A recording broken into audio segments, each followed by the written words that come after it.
அன்பார்ந்த சகோதரர்களே, divine shalom ஊழியங்கள் மூலம் உங்களிடத்தில் தொடர்பு கொள்வதை இட்டு நாங்கள் பெருமகிழ்ச்சி அடைகின்றோம்.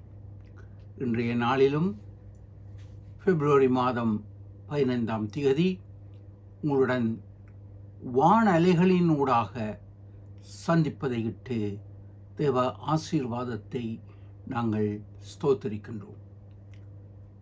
ஒரு விசை ஜெபம் செய்வோம். கர்த்தாவே, இவ்வேளையிலும் உம்முடைய வார்த்தைகளின்படி உம்முடைய தூய அன்பினால் எங்களை நிரப்பி, எங்களை ஏவி, எங்களை வழிநடத்தும். நிகழ்ச்சியை கேட்கின்ற உம்முடைய பிள்ளைகள் ஒவ்வொருவரையும் பெயர் பெயராக ஆசீர்வதியும். ஒவ்வொரு உம்முடைய பிள்ளைகளுடைய தனிப்பட்ட தேவைகள், தனிப்பட்ட வேதனைகள், சரீர உளைச்சல்கள், பொருளாதார பிரச்சனைகள், குடும்ப சூழ்நிலைகள், வேலையில்லா சூழ்நிலைகள் அனைத்திலும் நீர் கூட இரும் ராஜா. நீரே பேசும் அன்பின் தெய்வமே, அன்புக்காக என்கின்ற உம்முடைய பிள்ளைகளுக்கு நீர் அன்பை கட்டளையிட வேண்டும் என்று கேட்கின்றோம். ஆசீர்வதியும் காத்துக்கொள்ளும். இந்த நிகழ்ச்சியை கேட்கின்ற ஒவ்வொருவர் மேலும் உம்முடைய தூய ஆவியின் பலன் பரிபூர்ணமாக இருக்கட்டும். விசேஷித்த நாட்களை கொண்டாடுகின்ற பிள்ளைகளை அபரிதமாய் ஆசீர்வதியும். நிகழ்ச்சிக்கு சப்ஸ்கிரைப் செய்த உம்முடைய பிள்ளைகளை ஆசீர்வதியும் பொறுப்படுத்திக் கொள்ளும். இயேசு கிறிஸ்துவின் ஜீவனுள்ள நாமத்தில் ஜெபிக்கிறோம் பரம தந்தையே, ஆமென். அன்பானவர்களை, வேத பாடமாக 1 யோவான் 4ஆம் அதிகாரம் 19ஆம் வசனம். யோவானின் நிருபம் 4ஆம் அதிகாரம் 19ஆம் வசனம். அவர் முந்தி நம்மிடத்தில் அன்பு கூர்ந்தபடியால் நாமும் அவரிடத்தில் அன்பு கூறுகிறோம். அன்பானவர்களே, நேற்றைய தினத்தில் உலகம் முழுவதும் குதூகலமாக வேலண்டைன்ஸ் டே என்று கொண்டாடுகின்றார். ஆம், அது மிகவும் நல்லது, சந்தோஷமான ஒரு நிகழ்ச்சி. வாலிபர்கள் மட்டுமல்ல, திருமணமானவர்களும் இந்த வேலண்டைன்ஸ் டேயை சந்தோஷமாக கொண்டாடுகிறார்கள். தூய அன்பை பரிமாறிக்கொள்கின்றார்கள். அன்பானவர்கள், இங்கு தமிழில் அன்பு, காதல் என்று, பரிவு என்று கூறப்படுகின்றது. ஆங்கிலத்தில் ஒரே ஒரு வார்த்தை லவ். ஆனால் அன்புக்கு கிரேக்க பதத்தில் அழகாக கூறப்படும் பதங்கள், அதன் அர்த்தங்கள் ஆழமானது. முதலாவது அகாப்பே அன்பு, தன்னலமற்ற தூய அன்பு. இரண்டாவது ஈரோஸ், இது காதலின் அன்பு, அதாவது ரொமான்டிக் லவ் என்று அழைக்கப்படுகின்றது. மூன்றாவது ஃபிலியா, சிநேகித அன்பு. நான்காவது ஸ்டோஜ், குடும்ப உறவின் ஐக்கியம். இவைகளை கிரேக்க பதத்தில் இந்த அன்பை குறித்து 4 பதங்கள் எடுத்து விளக்குகின்றது. இன்று அன்பென்பது ஒரு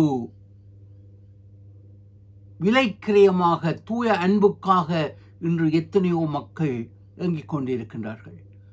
பெற்ற தாயின் அன்புக்காக எங்கும் பிள்ளைகள், பிள்ளைகளின் அன்புக்காக எங்கும் தாய், பெற்றோரின் அன்புக்காக எங்கும் பிள்ளைகள், பிள்ளைகளின் அன்புக்காக எங்கும் பெற்றோர். இப்படியாக உலகம் அன்பில்லாத நிலையில் சென்று கொண்டிருக்கின்றது. அன்பானவர்களே, இன்று அன்பு, காதல் என்பது ஒரு வியாபார பொருளாக மாறிக்கொண்டிருக்கின்றது. உள்ளத்தில் தூய்மையான அன்பு இல்லை. வெளி வேஷத்தில் அன்பை உதட்டில் கூறிக்கொண்டு இன்று இருக்கும் அநேக சூழ்நிலைகள் இதயத்தை காயப்படுத்திக் கொண்டிருக்கின்றன. அன்பானவர்களே, ஆயினும் இன்று நாங்கள் வாசிக்க கேட்ட வேத பகுதியில் அவர் மேல் முதலில் அன்பு வைத்தார், அதனால் நாங்கள் அன்பு வைக்கின்றோம். ஆண்டவர் இயேசு கிறிஸ்து. சரித்திரத்தை பார்க்கும் பொழுது ஆதியாகமத்திலிருந்து அங்கு உலகை வணைந்த அந்த இறைவன் மனுக்குலம் அழிந்து கொண்டிருப்பதை பார்த்து தானே மனுவாக வந்தார். இதுதான் சத்தியம். தன்னை தியாக பலியாக ஒப்பு கொடுத்தார். அந்த தியாகத்தின் அன்பு, அவர் உலகத்தை வணைந்த அதே இறைவன் மனுவானார், என்னையும் உங்களையும் மீட்பதற்காக. அன்பானவர்களே, இன்று பவுல் அப்போஸ்தலன் எபேசியருக்கு நிருபம் 4ஆம் அதிகாரத்தில் அழகாக அன்பை குறித்து அங்கு கூறுகின்றார். இன்று உலகத்தில் எதற்காக இத்தனை சூழ்நிலைகள், பிரச்சனைகள், துன்பங்கள் வருகின்றன? உங்களுக்கு உண்டான அழைப்பினாலே நீங்கள் ஒரே நம்பிக்கைக்கு அழைக்கப்பட்டது போல ஒரே சரீரமும் ஒரே ஆவியும் உண்டு. சமாதான கட்டினால் ஆவியின் ஒருமையை காத்துக்கொள்வதற்கு ஜாக்கிரதையாயிருங்கள். மிகுந்த மனத்தாழ்மையும் சாந்தமும் நீடிய பொறுமையும் உடையவர்களாய் சமாதான கட்டினால் ஆவியில் ஒருமையை காத்துக்கொள்வதற்கு ஜாக்கிரதையாயிருங்கள் என்று பவுல் அப்போஸ்தலன் எபேசியருக்கு நிருபம் 4ஆம் அதிகாரத்தில் அழகாக முதல் 6 வசனங்களிலும் கூறப்படுகின்றது. இன்று குடும்பங்களில் அன்பு இல்லை, கணவன் மனைவிக்கு அன்பில்லை, ஒருமைப்பாட்டின் ஆவி இல்லை. கணவன் கூறுவதை எதிர்க்கும் மனைவி, மனைவி கூறுவதை எல்லாவற்றையும் எதிர்க்கும் கணவன். அங்கு ஒரு வண்டலில் 2 மாடுகள் வெவ்வேறு திசையில் இழுத்தால் அங்கு வண்டி ஓட முடியாது, செல்ல முடியாது. இதே வண்ணம் இன்று குடும்பங்கள் உடைந்து காணப்படுகின்றது. கீழ்ப்படியாமையின் ஆவி, இது பிசாசின் ஆவி. அன்பானவர்களே, இன்று கணவனை எதிர்க்கின்ற, காரணமின்றி சரியானதை சொன்னாலும் எதிர்க்கின்ற மனைவிகள், அதே வண்ணம் கணவனும் அநேகர் இருக்கின்றார்கள். அன்பானவர்களே, பவுல் அப்போஸ்தலன் கூறுகின்றபடி ஒருமைப்பாட்டின் ஆவி இன்று எங்கள் குடும்பங்களில் இருக்கின்றதா? இன்று நேற்றைய தினத்தில் வேலண்டைன்ஸ் டேயை கொண்டாடிய காதலர்கள், உங்களுக்குள் ஒருமைப்பாட்டின் ஆவி இருக்கின்றதா?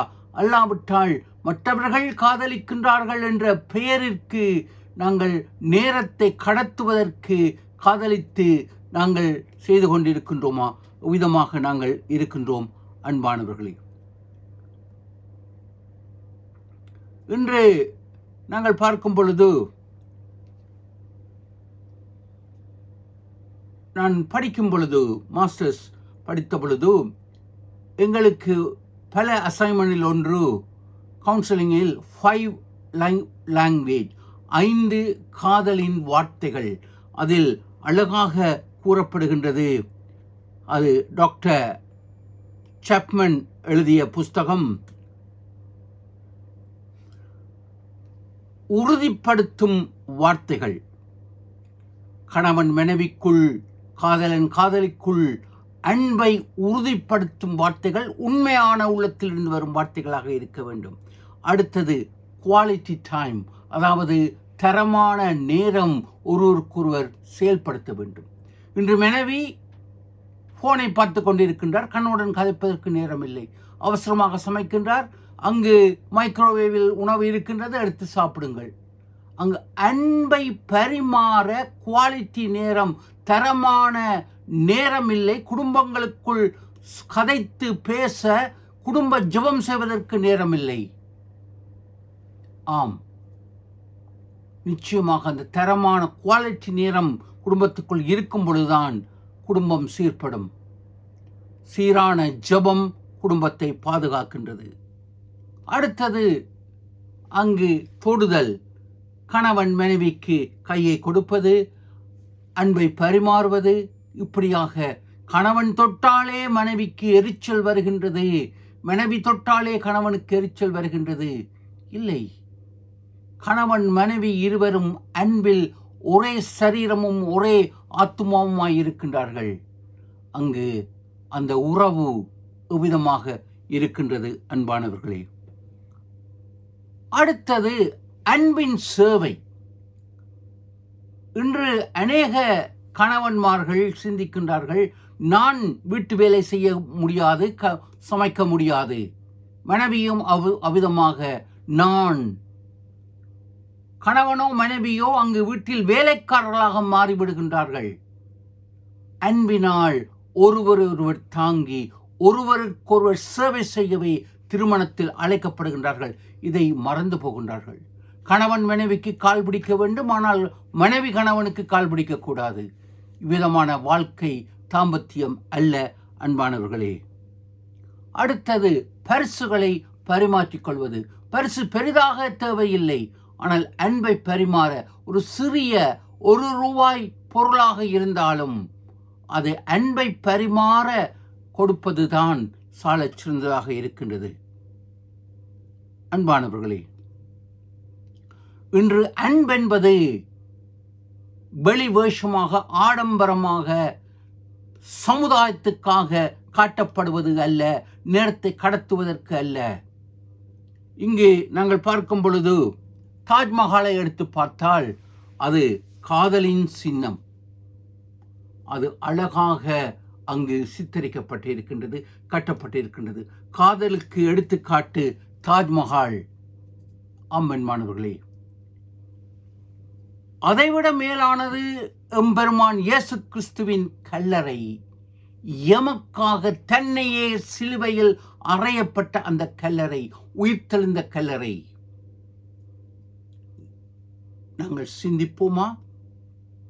அந்த தூய அன்பு இன்று நமக்கு இல்லாவிட்டால் ஆண்டவர் இயேசுவண்டை வருவோம். ஆண்டவர் கூறுகின்றார், ஏசாயா தீர்க்கதரிசன புஸ்தகம் 49ஆம் அதிகாரத்தில், ஸ்திரியானவள் பெற்ற தாய் தன் கை குழந்தையை, பால் குடிக்கும் குழந்தையை மறந்தாலும் நான் உன்னை மறப்பதில்லை. அந்த தூய அன்பு நமக்குள் ஆண்டவர் தருகின்றார். முதலில் அவர் நம்மை நேசித்தார். அதுதான் இன்றைய உண்மையான வேலண்டைன்ஸ் டே. உன்னத பாட்டில் அவரை காதலனாக சித்தரிக்கப்படுகின்றது. நாங்கள் திருச்சபை காதலி, ஆம், திருச்சபை மணவாட்டி. சிந்திப்போம், செயல்படுவோம். உங்களை ஆசீர்வதிப்பார்.